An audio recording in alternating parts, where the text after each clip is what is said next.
আমি বাকি জীবনটা এভাবেই থাকতে চাই। আপনি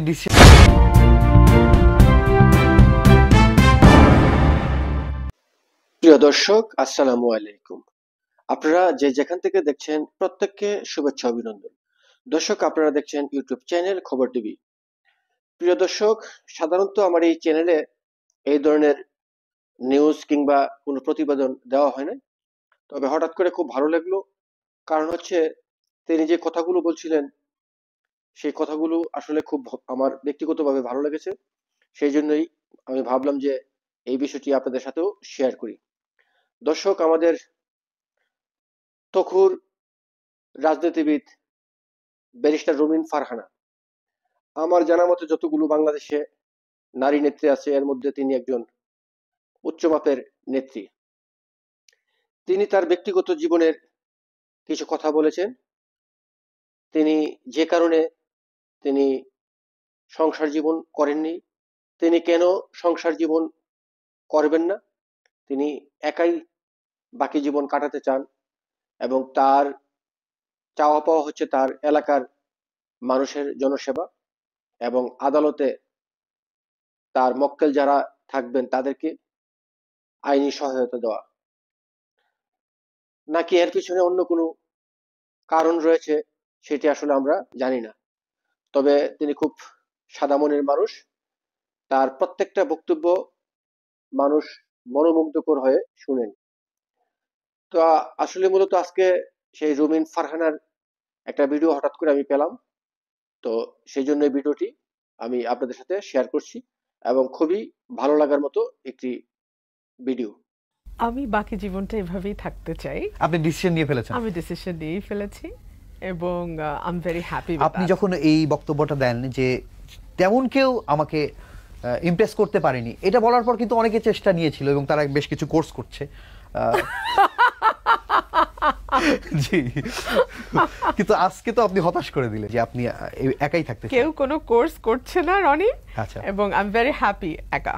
সমাজের কিছু মানুষের নাম বলবো যাদেরকে আমরা চিনি, নিশ্চয়ই আপনি খোঁজ খবর রাখেন, তাদের কাছ থেকে আসলে কি কি শেখার আছে একটু আপনার বরাদ দিয়ে একটু জানতে চাই। আমি নামগুলো বলবো যে তাদের কাছ থেকে আসলে কি কি আমাদের শেখার আছে। যেমন আন্দালিব রহমান পার্থ, কি করে কথা বলতে হয়। মাহিবী Chowdhury, very smart. Junaid Ahmed Palak, smart. Waidul কাদের, সুখী মানুষ। ব্যারিস্টার রুমিন ফারহানা।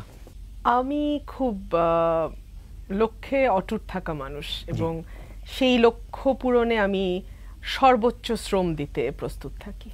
সেটা হলো, কিন্তু আপনার নিজের লাইফের যে একটা লক্ষ্য থাকা উচিত সেটা নিয়ে সবাই শুধু জানতে চায়, সবাই প্রশ্ন করে যে প্রত্যেকের তো একটা জুটি ঠিক করা থাকে, তো সেটা নিয়ে আপনি কখনো ভেবেছেন যে ঠিক করা আছে তার সাথে ধাক্কা, আমরা ফিল্মেই ভাবে দেখি ধাক্কা লাগবে, তারপর হয়তো সেই ধাক্কার অপেক্ষায় আপনি আছেন, নাকি কেউ উড়ে এসে আপনাকে খুঁজে নেবে, নাকি আপনারও কিছু দায়িত্ব আছে? আমি বাকি জীবনটা এভাবেই থাকতে চাই। আপনি ডিসিশন নিয়ে ফেলেছেন? আমি ডিসিশন নিয়েই ফেলেছি এবং আই এম ভেরি হ্যাপি। আপনি যখন এই বক্তব্যটা দেন যে তেমন কেউ আমাকে ইমপ্রেস করতে পারেনি, এটা বলার পর কিন্তু অনেকে চেষ্টা নিয়েছিল এবং তারা বেশ কিছু কোর্স করছে। জি, কিন্তু আজকে তো আপনি হতাশ করে দিলেন যে আপনি একাই থাকতে চান। কেউ কোনো কোর্স করছে না রনি, আচ্ছা, এবং আই এম ভেরি হ্যাপি একা। তাহলে শেষ পর্যন্ত আপনার গোল কি, যে আপনার এলাকায় আপনি সমাজ সেবা করে যাবেন বা রাজনীতিতে?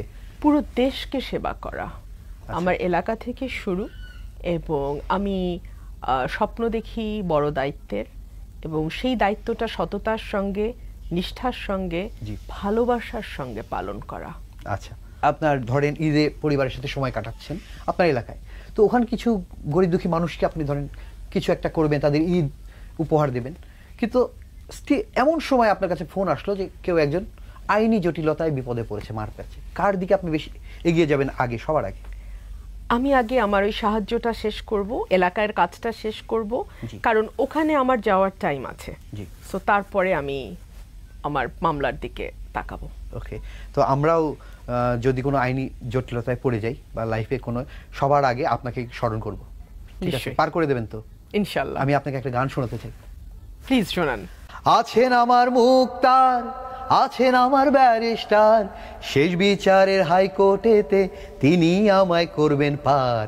আমি পাপী তিনি জামিনদার, আমি পাপী তিনি জামিনদার।